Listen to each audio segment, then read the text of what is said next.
बिस्मिल्लाहिर्रहमानिर्रहीम। Story with KK में आज मैं एक बहुत दिलचस्प मौजू पे आपके साथ बात करने वाला हूँ। आज मेरे जो मेहमान हैं उनके दो तीन तारुफ़ हैं। पहला तारुफ़ तो ये है कि वो डीजीपीआर में डायरेक्टर प्रेस लॉज हैं, लेकिन उन्होंने एक बहुत मज़ेदार किस्म का शौक़ पाल रखा है। वो शौक़ है कबूतर का। मैं कुछ चीज़ें देख रहा था तो मुझे पता चला कि कबूतरबाजी का जो फ़न है और ये शौक़ जो है ये लाखों साल पुराना है और कुछ तकरीबन 5000 साल पहले इंसान ने अपने घर में कबूतर पालना शुरू किए और इस फ़न का आगाज़ हुआ। तो ये फ़न क्या है, इसके साथ जुड़ी हुई चीज़ें क्या क्या होती हैं, हम आज तक सुनते तो आए हैं, लेकिन आज इन सारे अमूर पे हम एक बड़ी कंसोलिडेटेड गुफ्तगू करेंगे। और हमारे आज के जो मुअज़्ज़ज़ मेहमान हैं, आपका नाम है सैयद नायाब साहब। सैयद नायाब साहब डायरेक्टर प्रेस लॉज हैं डीजीपीआर। सर, आपके वक्त देने का बहुत बहुत शुक्रिया। जी जी, नहीं वेलकम, आप तशरीफ़ लाए, इसका शुक्रिया। सर, ये कबूतरबाजी का फ़न क्या है, कहाँ से शुरू हुआ, किन का शौक़ है, ये क्या कहानी क्या है?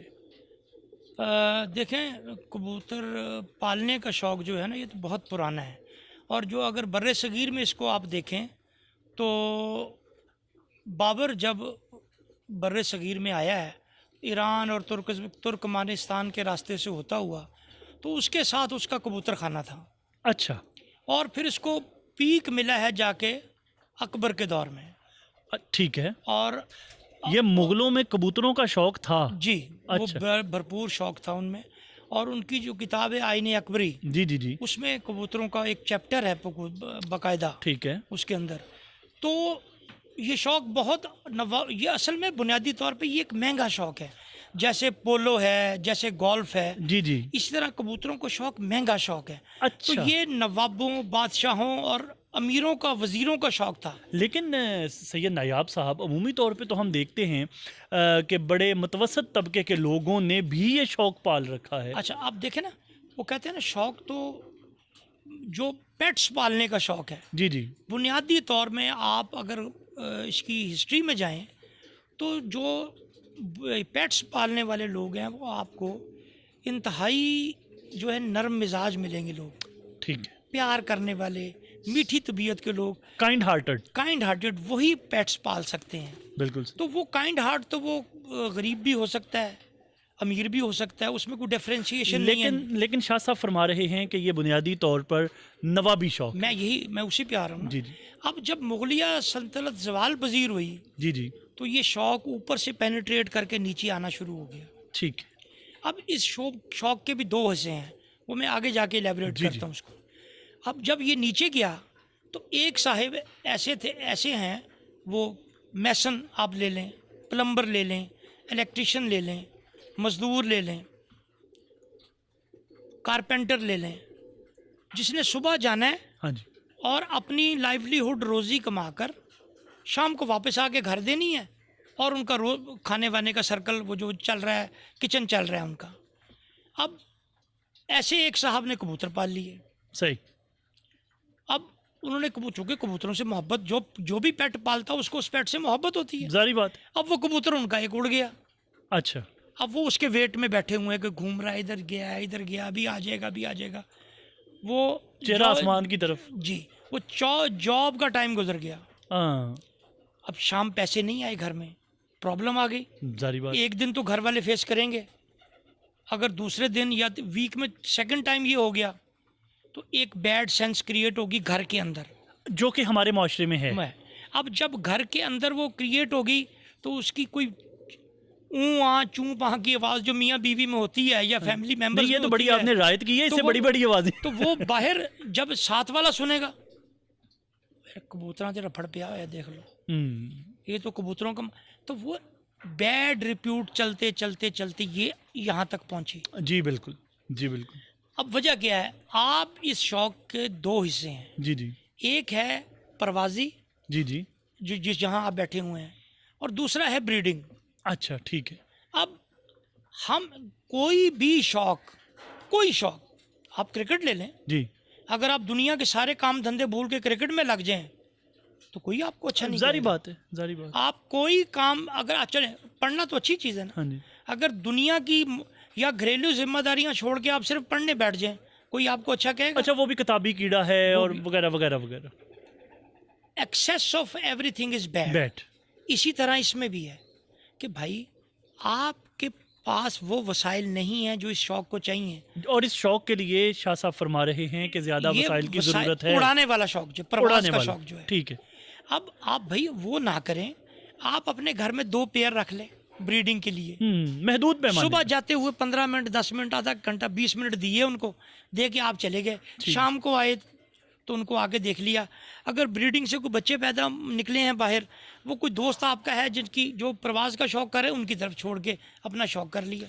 ठीक अब है। हम ये नहीं करते। यानी सैयद नायाब साहब मशवरा दे रहे हैं बुनियादी तौर पर कि जिसके वसाइल कम हैं उसको इस शौक से, उसको ब्रीडिंग का शौक अपना लेना चाहिए, प्रवास का नहीं करना। प्रवास से दूर हो जाना चाहिए। अच्छा शाह जी, ये बताइए आपको ये शौक कहाँ से पैदा हुआ? देखिए, मेरे दादा को ये शौक था, लेकिन मेरे फादर को नहीं था। ठीक है। इसी तरह मेरे बेटे को नहीं है। अच्छा अच्छा, आई ट्राइड माई बेस्ट। कि पोते को हो।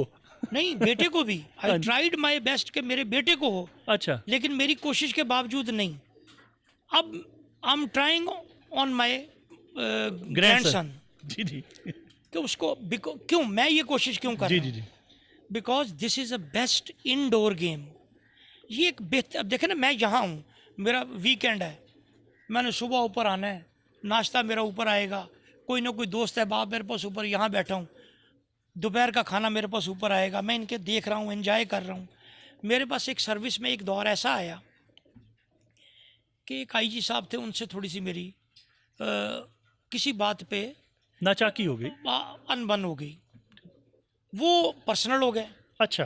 पर्सनल हो के मुस्तफ़ा के इल्म में है, जी जी। I was in hot waters. Okay. तो और मैं काफ़ी टेंस रहा हूँ जी उन जी 10-15 दिन।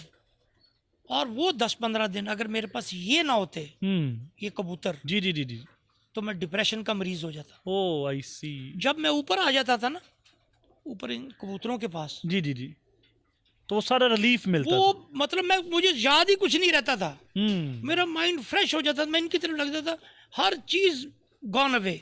तो सैयद नायाब साहब, ये जो कहा जाता है कि ये कबूतरबाजी अच्छा फेल नहीं, ये आवारा बच्चों का काम है, ये आवारा लड़कों का काम है, हमारे गली मोहल्लों में नापसंद किया जाता है, तो इसकी वजह वही है जो आपने पहले बताई। नहीं, मैं इस पे आपको एक वाकया भी सुनाऊंगा। जी प्लीज़। आप वैसे इसके साथ जोड़ के एक छोटी सी बात, आपको नहीं बचपन में कभी इस तरह की बातें सुननी पड़ी? नहीं सुननी पड़ी। हाँ जी। इन्हीं बातों की वजह से तो मैं इसको मीडिया में लेके आया। हाँ। That was 1996। जी जी जी मरहूम सोहेल जफर और मैंने जी जी जी, अल्लाह ने मरहूम जिया शाहिद साहब के गरी के साथ रहमत चल करे। के इसको शुरू किया। दोनों को अल्लाह गरी के रहमत करे। तो मुझे अब 2 वाक़े आ गए, आपके दूसरे सवाल से 2 वाक़े हो गए। जी जी। परवेज़ साहब थे, परवेज़ मसूद साहब, चीफ सेक्रेटरी लाहौर, परवेज़ कुरैशी साहब। जी जी जी। तो वो चीफ सेक्रेटरी लाहौर पंजाब थे।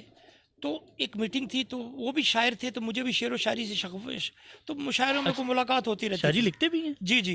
चलें ये भी सुनते हैं। ये तो आज, ये तो मुझे मुस्तफ़ा साहब ने बताया ही नहीं था कि आप माशाल्लाह शायर भी हैं। वो हल्के फुल्के, हमको ऐसा नहीं जी। अच्छा जी। तो वो तो एक मीटिंग थी, मीटिंग पे चाय पे जब रिलैक्स मोड में गुफ्तगू शुरू हुई, तो नायाब कहाँ हो यार, तुम पिछले मुशायरे में भी नज़र नहीं है। वो तेज़ बहुत बोलते थे, जावेद कुरैशी। जी जी जी जी। मैं नाम महव कर गया था, जावेद कुरैशी साहब।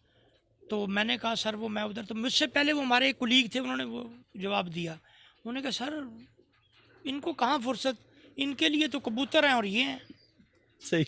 अब मुझे बड़ा इल फील हुआ। उन्होंने जो मुझे कहा, जावेद साहब आप तुमने कबूतर पाले हुए हैं? मैं कहा जी सर। यार ये कबूतर तुम ये, मैं कहा सर बात ये है, कबूतर पालना नवाबों का शौक है सर, और मेरे कबूतरों का खर्च मैं सर अगर बताऊं ना, तो ये मेरे दोस्त हैं, तो इनको मैं क्या दौरा पड़ जाएगा।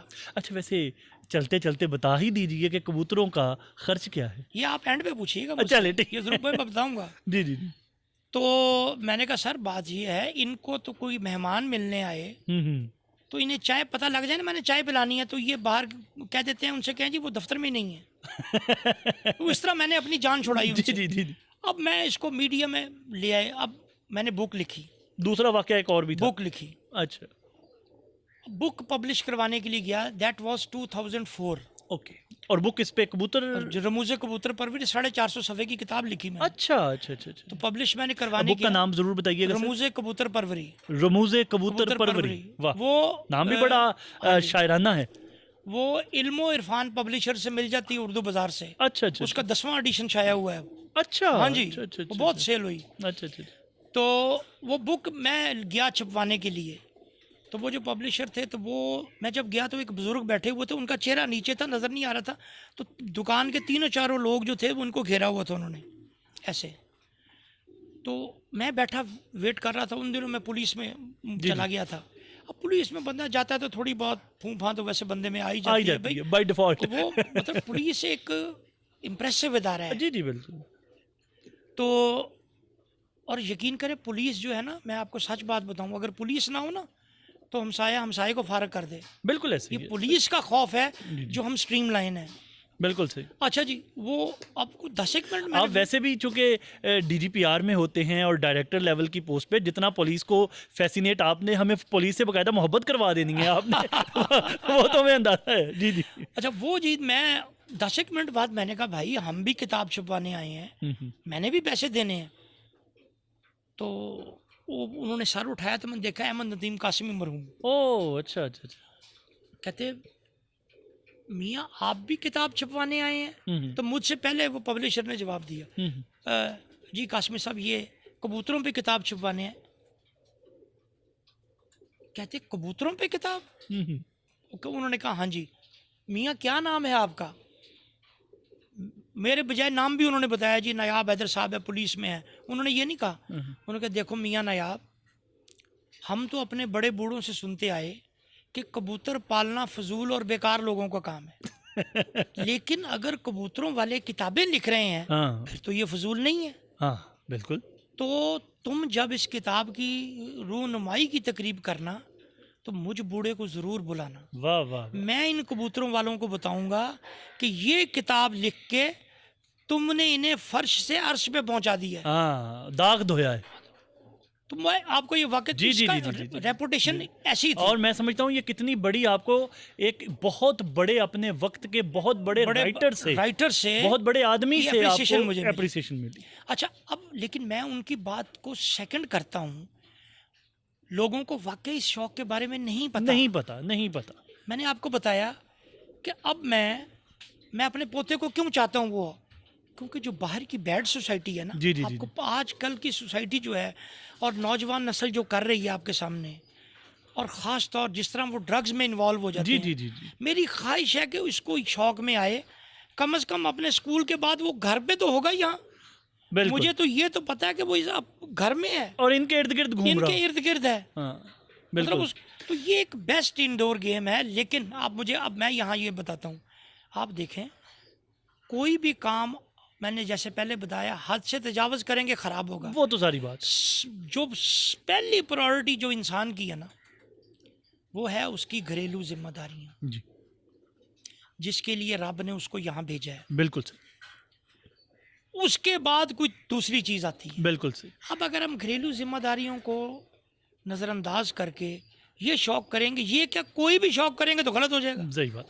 अच्छा सैयद नायाब हैदर साहब ये बताइए कि कबूतरों की टोटल कितनी किस्में हैं? कबूतर मैंने जो बुक लिखी है उसमें भी मेरे काफ़ी 50 किस्में तो लिखी है मैंने, जी, लेकिन जी। वो भी कम है। हम्म इसमें बहुत सारी, इसमें एक हाई फ्लायर्स हैं, एक लो फ्लायर्स हैं। हाई फ्लायर्स की ब्रीडिंग अलहदा है, लो फ्लायर्स की नस्लें अलहदा हैं। जो फैंसियर्स हैं उसमें डजन्स ऑफ ब्रीड्स हैं। तो मतलब एग्जैक्ट नहीं को इसके बारे में कहा जाता, बेशुमार किस्में। बेशुमार किस्में। ठीक हो गया। और ये बताइए कि कबूतर जो है वो मैक्सिमम कितना लंबा सफर तय कर सकता है? अच्छा जी, ये वो रेंज है जिसकी बात आप कर रहे हैं। इसे कहते हैं हम हुमर्स और इसको सादा जुबान में रेसिंग पिजन्स। नहीं, अगर इसको हम सादा, क्योंकि मुझे अंदाजा है कि हमारा ये पॉडकास्ट जो है वो देहात में जी, जी, जी। और उधर भी देखा जा रहा होगा, इसको सादा और लेमन जुबान में हम लेमन जुबान में ये है कि जो कबूतर रेसिंग पिजन्स कहते हैं, उनकी रेस होती है, जी, जी। वो इतने किलोमीटर जाना है उसने। ठीक है, इतने किलोमीटर उड़ना है उसने। हाँ जी। ठीक है। मतलब जिस वो कबूतर वो जो कराची छोड़ेंगे तो लाहौर आ जाएंगे, एक मुल्क से दूसरे मुल्क चले जाते हैं। Really sir? जी जी विदाउट एनी स्टॉप? जी जी बिल्कुल विदाउट एनी स्टॉप। अब Without- नहीं, अब ये नहीं कह सकते आप, नहीं, क्योंकि वो कई दिनों में जाते हैं वापस। जी जी जी तो स्टॉप तो कहीं करते हैं, ऑब्वियसली। ऐसी बात नहीं, लेकिन स्टॉप करके जानवरों से महफूज रहना, इंसानों से महफूज रहना, जी जी जी। और वापस अपने डेस्टिनेशन पे आना, ये इज कोई नॉट आम अ चीज़ तो जोक, नहीं। Is not a joke. जो है ये यूरोप में $1 मिलियन इनाम होता है इसकी रेस पर। $1 मिलियन डॉलर? अब वो $2 मिलियन हो गया है। ओह, उसको $1 मिलियन रेस के नाम से मशहूर है वो। अच्छा। उसमें सब लोग अपने कबूतर गाड़ियों में डालकर एक स्पॉट पे ले जाते हैं और सबके इकट्ठे खुल जाते हैं। अच्छा।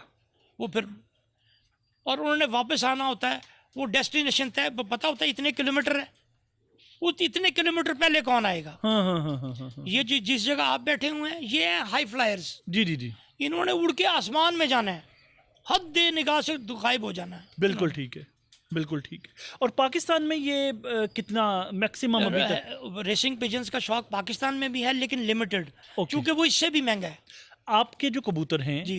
सैयद नायाब हैदर साहब के जो कबूतर हैं वो रेसिंग पिजन हैं, high flying. High flying? High अच्छा, flying। ये दो मुख्तलिफ कैटेगरीज ये हैं। दो मुख्तलिफ कैटेगरीज हैं। ऊंची उड़ान ऊंचे उड़ने वाला वो एक किस्म है, और लंबा उड़ने वाला लंबा उड़ने वाला एक और दूसरा, नीचा उड़ने वाला। नीचा उड़ने नीचे उड़ने वाले और है। वाला। अच्छा अच्छा अच्छा, ये तीन मुख्तलिफ किस्में ये हैं। 3 मुख्तलिफ कैटेगरीज हैं। इनमें से सबसे, तीनों में से मुश्किल काम कौन सा है?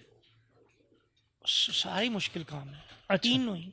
अगर आप रेट करें। मैं बताता हूँ, जी नहीं मैं आपको बता डिफरेंशिएट कर जी देता जी, हूँ। Please please. अब जो रेसिंग है वो भी नीचे होते हैं, लंबे चले जाते हैं, लंबे जाते हैं, सीधे ही जाना है उन्होंने अपनी डेस्टिनेशन पे।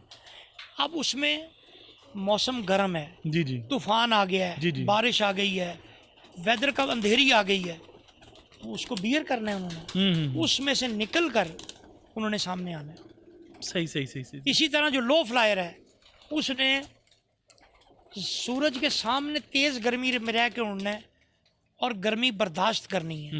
वो भी एक डिफ़िकल्ट काम है। जी बिल्कुल ठीक, और ये जो हाई फ्लायर्स हैं इन्होंने आसमान में जाके उड़ना है। ठीक है। अब जब आसमान में चले जाना है हद निगाह से दूर, ओझल हो जाना। तो जितनी ऊंचाई में जाएंगे उतना वेदर अच्छा हो जाता है ऊपर। ठीक है। ना, चोटी पे हाई जी जी जी जाएं आप जी, तो जी। वेदर लाइट होता जाएगा, ऊपर जी, ऊपर जी। चलते जाएंगे जी, तो। जी, लेकिन वहाँ बाज, चील, हाँ। बैरी, उकाब, लगड़, जी जी जी जी 10 तरह के परिंदे हैं जो उनको पकड़ लेते हैं। हाँ हाँ हाँ। एयर पॉकेट्स, जिसमें जहाज फंस जाते हैं तो एकदम नीचे आता है वो। जी जी बिल्कुल। एयर पॉकेट में फंस के मर जाते हैं ये। हाँ हाँ हाँ। और आप देखें जहाज का सफर करते हैं आप, जहाज जाते हुए फड़फड़ाना शुरू कर जी, देता जी, है। बिल्कुल। कितनी Turbulence होती है कबूतर वो। उसके रेंज में उस हवा की आ गया तो वो तो मीलों मील चले जाएगा, नजर ही नहीं आएगा कहीं। शाह जी, ऊंचा कितना ऊंचा चला जाता है? हद निगाह से गायब हो जाता है। ये चला जाता है, आप कोई- समझ लें कोई मैथमेटिकली जी, मैथमेटिकली 4-1000 फुट पे, 4000 फुट पे? जी चला जाता है जी। और इस तरह सीधा जो जाता है? ये जब मैंने बताया कराची से लाहौर, एक मुल्क से दूसरे मुल्क। ओके जी। और ये जो अमूमी तौर पे एक एक कंपटीशन होता है, जैसे माशाल्लाह अभी आप रिसेंटली एक बहुत बड़ा आपने तारीख रकम की है आपके अल्हम्दुलिल्लाह। कबूतरों ने, वो कितने लंबी रेस थी? तो हमारे थे जी, इसमें ये होता है कि जो हाई फ्लायर्स का कंपटीशन होता है वो इस तरह होता है कि 5 बजे सुबह आपकी जगह, आपकी टीम की छत पर यहाँ 4:45 जजेस आ जाते हैं। यानी कि इस जगह पे आ इसमें 3 कैटेगरीज हैं मुकाबलों की, light weight, middle wait, heavy weight. और ये वेट कितना होता है? इसका वेट मैं बताता हूँ। जो लाइट वेट है वो उसमें उड़ते हैं बेबी पिजन्स। ठीक है, जो मिडल वेट है वो होता है अक्टूबर, ठीक है। सितंबर अक्टूबर, जी जी, उसमें उड़ते हैं मिडिल कैटेगरी के कबूतर। जो ये वेट की क्लास बता रहे हैं आप? ये मैं वेट से मुराद है जो अब बताता हूँ हैवी वेट। जी, जी। हैवी वेट मुकाबला होता है 28 मई को हर साल, ओके 15 जेठ 28 मई, जी जी, जो गर्मी का पीक होता है। हाँ जी बिल्कुल, उसमें वही मुकाबले में कबूतर आते हैं जिसमें कुव्वत बर्दाश्त बहुत ज़्यादा होती है। ठीक है, इसलिए उसका नाम रखा गया हैवी वेट। ठीक ठीक ठीक। और आप जो माशाल्लाह चैंपियनशिप वो heavy जीते हैं, weight, वो हैवी वेट, heavy ठीक weight। ठीक ठीक। और अच्छा, इसके ये मैं वेट मुकाबला- का पूछा था शाह जी कि वेट कितना? गर्मी के हिसाब से ना, अच्छा अच्छा अच्छा, वो वेट को तकसीम किया गर्मी पर। ओके ओके ओके, जितनी ज्यादा गर्मी हो उसको, अब जो मतलब 43 डिग्री। लाइट वेट है वो मार्च में है, जी ठीक है, जो है मिडिल वेट है वो सितंबर में है, ठीक है। और जो हैवी वेट है वो 28 मई और जून में सारा। हाँ हाँ हाँ, तो वो गर्मी की शिद्दत के हवाले से वेट मुकर्रर किए गए हैं। ठीक ठीक ठीक और ठीक, 5 बजे जजेस ने यहाँ से कबूतरों के परों पे स्टैंप करनी है, ठीक है। और स्टैंप का मतलब है कि वो सर्टिफिकेट है कि ये कबूतर मुकाबले में शामिल है। ठीक वो उड़ ठीक, जाएगा जजेस के सामने, वो असहद निगाह में से ऊपर चला जाएगा। चला जाएगा। जब वापस आना है उसने तो वो भी ऊंचा ही दिखाना है, ओके ओके इधर ओके, से आता हुआ नहीं दिखाना, ऊपर जहाँ गया है वहीं से आए। ठीक ठीक ठीक ठीक, जब वो बैठे जाएगा जज उसकी स्टैंप चेक करता जाएगा। ठीक ठीक, 7 जिस वक्त 7 कबूतर शामिल होते हैं मुकाबले में, 7 कबूतर, एक दिन मुकाबला एक दिन रेस्ट, एक दिन मुकाबला एक दिन रेस्ट, अच्छा। तो 7 दिन मुकाबला होता है। 7 दिन में 7 कबूतर मजमूई तौर पर जितने घंटे बनाते हैं, जिसके घंटे सबसे ज्यादा हों वो विनर होता है। शाह जी, कितने साल हो गए इस शौक को पालते हुए? 90 से 1990 से। जी। और उम्र क्या थी उस वक्त? उस वक्त मैं सर्विस में था, 27। अच्छा मैट्रिक से पहले ये शौक था, वालिद साहब ने ख़त्म करा दिया। अच्छा, मुझे वो मेरे फादर डैडी मेरे जो थे ना, वो लाइक नहीं करते थे। ठीक है। लेकिन एक वक्त मैंने उनको अपने कानों से कहते सुना, मेरी वालदा को, कि भलिए लोके जिस काम नू सारी दुनिया कहती है भैड़ा है, तो तेरे पुत्र नू एडा खुशकिस्मत है, इन्ना अरूज है कि बाहर के मुल्कों तो लोग को आते हैं मिलने इत्थे इस काम दे विच। तो फिर फिर नहीं रोका, फिर इजाज़त मिल गई। हाँ। और आप ऑफ कैमरा बता रहे थे कि ये दादा का शौक था। हाँ जी। अच्छा शाह जी, सारे सफ़र में कोई ऐसा यादगार वाकया जो आज भी याद आता हो? किस हवाले से? मतलब इस पूरे शौक में कोई मुकाबले के हवाले से, किसी कबूतर के हवाले से, किसी भी हवाले से कोई ऐसा वाकया जो आज भी जब याद आता हो ना, तो एक दफ़ा आप। मैं जी मुकाबलों के हवाले से 2 यादगार लम्हात हैं मेरे। I can never forget these moments. कि जब जयसूर्य ने रिकॉर्ड बनाया, लास्ट 5वां मुकाबला था, 5 में से जो 4 विन कर जाता है वो विनर होता है। तो 5वां मुकाबला था, तो सबको मैंने मेरा था 31-32 घरों से मुकाबला। तो मैंने 32 घरों से था, तो 29 घरों को, सॉरी 30 घरों को मैंने पहली 4 मुकाबलों में स्वीप कर दिया था। ठीक। 2 घर रह गए थे जिनके साथ वो जिन्होंने एक मुकाबला मुझसे जीता था, जिनके लिए 5वां मुकाबला उड़ रहा था। तो जय सूर्य ऊपर था। तो उनमें से एक कंपटीटर ऐसा था जिसने, वो नदीम उनका नाम है, नदीम मुल्ला तारा वाले कहते हैं। उनका जो जज आया हमारी तरफ, तो उसने आके कहा कि जी सानू आज 5 बजे तो बाद बैठाओगे तो जितोगे। अच्छा। अब हमारे कबूतर बैठ गए 3:30, उनके बैठ गए 3 बजे 6, एक 5वां जो 7वां कबूतर था ना, उनका 7वां, वो बैठ गया 5 बजे। ठीक हो। हमारा जय सूर्य ऊपर था। अब वो बैठा है तो हमारा जय सूर्य नजर आना शुरू हो गया। अब वो नजर आना शुरू हो गया तो जय सूर्य आ रहा था, जा रहा था, बड़े मस्ती में उड़ रहा था वो। ऑल ऑफ अ सडन देखा तो ये जो फिरोजपुर रोड है, जी जी जी, इसकी तरफ से तूफान चला आ रहा है। आशियाना हमारा डेरा था, ठीक है, वहाँ वो छत थी। तो चुंगी की तरफ से तूफान चला आ रहा है। सारों के रंग फक हमारे में। अब तूफान कबूतर ले जाएगा तो वो विन कर जाएगा। कैन यू इमेजिन कि जनरल हॉस्पिटल के ऊपर से तूफान मुड़ गया भैंस कॉलोनी की तरफ। अच्छा। अल्लाह ने ऐसा मुआवजा किया, वो मुझे आज भी वो नहीं दिन भूलता। सीधी अंधेरी ये चली आ रही है, तो ये टर्न होके भैंस कॉलोनी की तरफ चली गई, और कबूतर उसके 1 घंटे बाद बैठा। अच्छा। और अगर खुदा न खास्ता तो वो उधर आई तो वाइप आउट हो गया था, वो नहीं मुझे बोलता। अच्छा। और दूसरा इस साल का था 1 जून, जी जी, 3rd मुकाबला, जो रिकॉर्ड अल्लाह ताला ने बना दिया ना। वो क्या था जरा उसका भी बता। 46 प्लस टेम्परेचर था। जी जी। लोग सब 47 कहते थे, लेकिन मैं कहता हूँ कि बंदे को एक मुहतात बात करनी चाहिए जी। 46 प्लस टेम्परेचर था। लाहौर कवर हो गया था, जितनी टीमें थीं वो ऑलमोस्ट तकरीबन, जिनके को 1-1 2-2 ऊपर से सब चले गए, नहीं आए।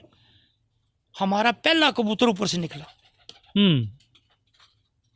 और लोगों ने, उस्तादों ने दांतों में उंगलियां दबा ली क्या कबूतर ऐसे उड़ सकते हैं? Hmm how it is possible? फिर अगले मुकाबले वाले दिन हमारी तरफ 10 बंदे और आगे जजेस के तौर पे, हम्म, उनको बिठाया हमने। यहाँ तो एक मेला था। सही। तो जब कबूतर दोबारा उसी तरह ही फिर उड़े, तो उन्होंने फिर फोन कर करके पीछे कहा, उन्होंने कहा नहीं उस्ताद जी, कबूतर ही कुछ जिन्ना वर्गी ताकत है। इसमें ट्रेनिंग का कमाल था। मेरे अल्लाह का करम, नहीं वो तो जारी बात है, अल्लाह मेरे का। अल्लाह का करम। और सलीम मिठू, हाँ जी। मेरा छोटा भाई, उस शादाब हैदर जो इस सारे सिस्टम को रन करता है मेरे साथ मिलके, जी जी जी तो ये दो वो बंदे हैं, और तीसरा अली अहमद, जी, ये जी। वो लोग हैं जिन्हें मैं जंगजू फाइटर कहता हूँ। सही। मैंने आपको बताया था कि मिट्टू वहाँ साइड पे खड़ा कबूतर ऊपर देके सोया हुआ है, हाँ जी। यहाँ कुर्सी पे बैठा, मन नींद ही नहीं पूरी होती थी। हाँ। रात भी जागना है इनके साथ। देखे ना, इनसे आप रात को जाग रहे हैं, हम्म इनको देख रहे हैं, 10 बजे पानी दिखा, 12 बजे दिखा, इनकी कंडीशन चेक कर, मैदा चेक कर, ये देख। सुबह इनको 3 बजे उठ के इनका जो है पोर्ट साफ कर रहे हैं, कि ताकि यार इनकी पोर्ट में कोई ऐसी चीज़ ना रहे जो जहर बन जाए सुबह उठते हुए।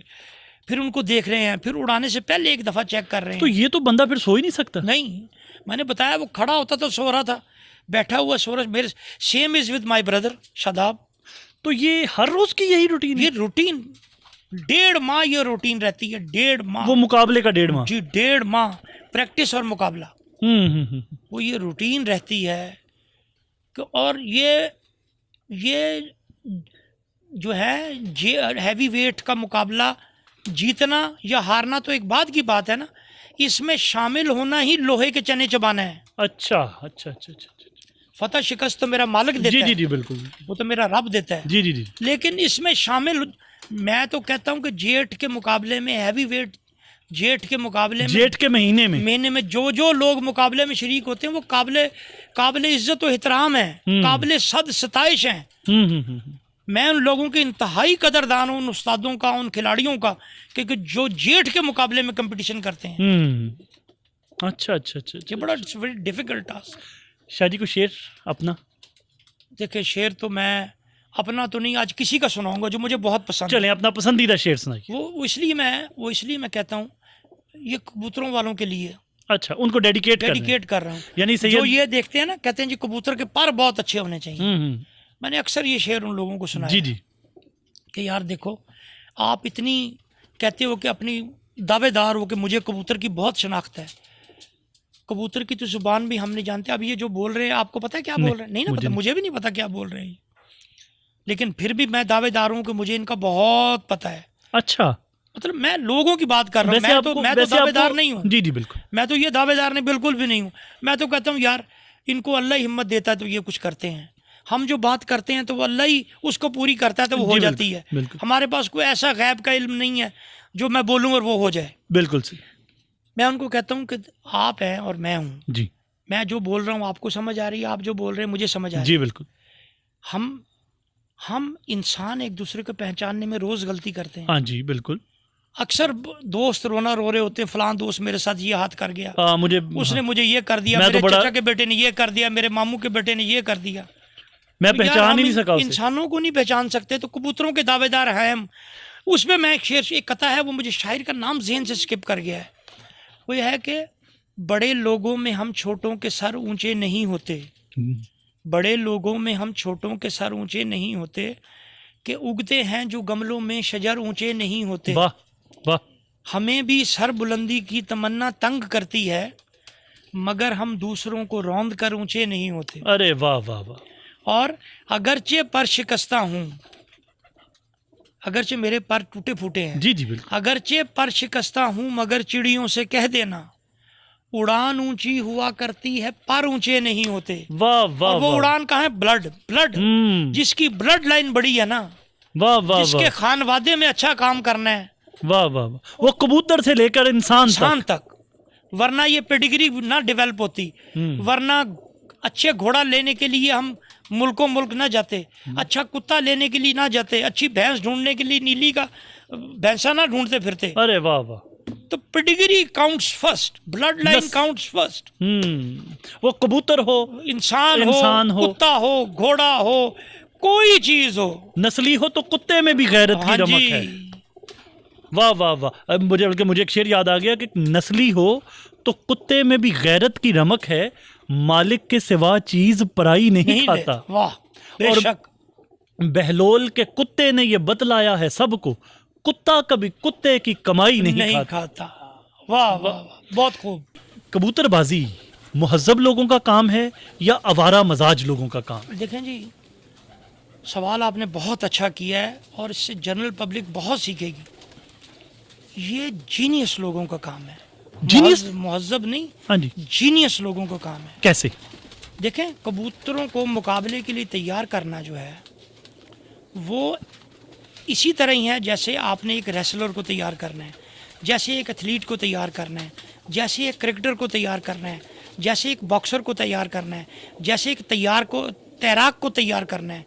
जिस भी प्लेयर को आपने तैयार करना है उसके लिए दो चीज़ें बहुत ज़रूरी हैं, उसकी डाइट और उसकी एक्सरसाइज। जी बिल्कुल। एम आई राइट? बिल्कुल बिल्कुल। अब जिसको आपने डाइट देनी है, सपोज आप किसी प्लेयर जो भी तैयार कर रहे हैं, आप उसे कह रहे हैं दूध दो जी इसको, आप कह रहे हैं उसको 1 किलो दूध दो जी, तो वो कहेगा यार मैं तो आधा किलो पी सकता हूँ, मुझे 1 किलो मैं पी नहीं सकता, मुझे वॉमिट हो जाएगी।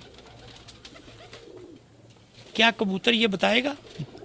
जो उसको हम डाइट देते हैं, नहीं वो तो बेजुबान है। ठीक है ना, उसको तो हमने तो उसको उसकी तबीयत के मुताबिक डालना है, पैमाने के मुताबिक, कि इसको ये उड़ के अब आया है, इसकी इतनी ज़रूरत है, अब इसने रेस्ट कर लिया, अब इसकी इतनी ज़रूरत है।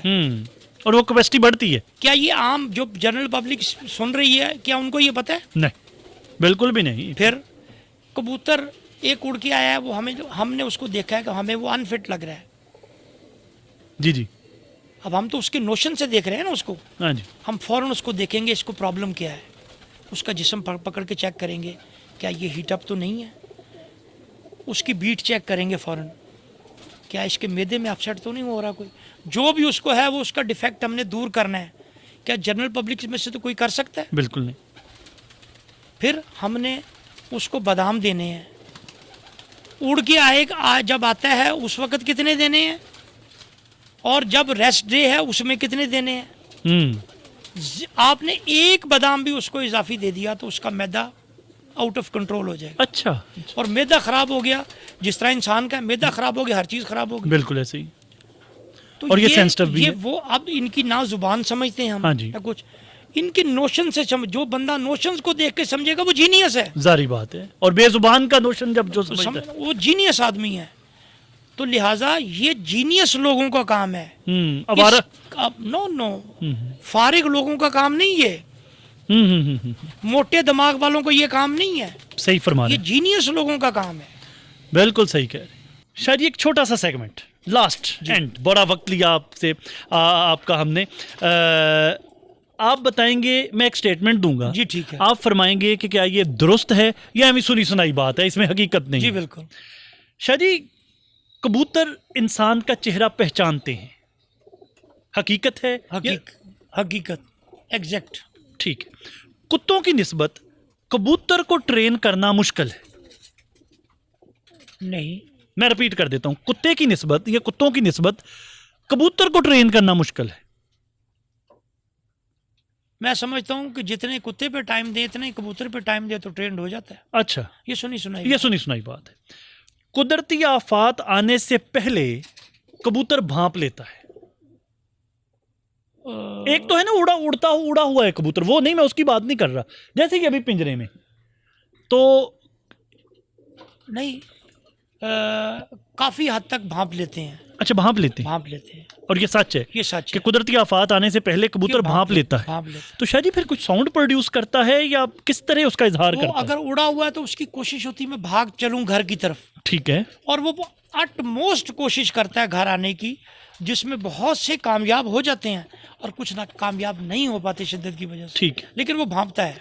और अगर कोई जलजला आने वाला है, कोई तूफान आने वाला है, और ये पिंजरे में है जी, तो वो ये इनकी उछल कूद ज्यादा शुरू हो जाती है। अच्छा। हाँ जी, ये हमने इसको गैस किया है। ये कम्युनिकेट करते हैं। हाँ जी। शायद उड़ने के मामले में कबूतरी कबूतर से ज्यादा ताकतवर होती है? नहीं, ये सुनी सुनाई बात है, ऐसी बात नहीं। नहीं, कबूतर आंधी तूफान में भी उड़ सकता है। उड़ लेते हैं, ठीक है। ठीक है। कबूतर रात को उड़ सकता है। हाँ, जिनको आपने ट्रेन किया उड़ सकते हैं, अच्छा, इसका ताल्लुक ट्रेनिंग से है। ट्रेनिंग से है। अच्छा, वैसे कबूतर रात को उड़ सकता है? नहीं, वैसे नहीं उड़ सकता। विदाउट ट्रेनिंग नहीं। ठीक ठीक ठीक, लेकिन ट्रेनिंग के साथ उड़ सकता हाँ है। जी। शायद ये आखिरी के इंसानी तारीख में पैगाम रसानी के लिए कबूतर सबसे पहले परिंदों में से इस्तेमाल हुआ। बिल्कुल दुरुस्त है। सबसे पहले ये शायद ये आपके वक्त देने का बहुत बहुत शुक्रिया। यकीन कीजिए, आपसे मिलने की खुशी एक, आपसे गुफ्तगू की खुशी दूसरी। आपका ये सारा जो कबूतर हैं और जिस तरह प्यार से औलाद की तरह आपने इनको रखा हुआ है, ये देख के एक और ज़्यादा खुशी हुई। हमारी दुआ है कि अल्लाह आपको सेहत दें, तंदुरुस्ती दें, और आप इस फ़न को, मेरे ख्याल ये चंद लोग रह गए हैं जो इसको इसके सही खतूत पर चला रहे हैं। हमारी दुआ है कि अल्लाह आपको सलामत रखें और इस फ़न के कदरदान और शहर में पैदा करने की कि मैं आपका हिस्सा डाल लें, मैं आपको तौफीक अता फ़रमाएं। मेरे नाजरीन ने, और ख़ास तौर पर उन नाजरीन ने जिनको कबूतर बाजी का शौक़ है, जो इस फ़न को समझते हैं, उन्होंने आज गुफ्तगू से और सैयद नायाब हैदर साहब की जो गुफ्तगू है उससे बहुत कुछ सीखा होगा। बड़ी मज़े की गुफ्तगू रही। इसी के साथ मुझे दीजिए इजाज़त। अल्लाह निगहबान।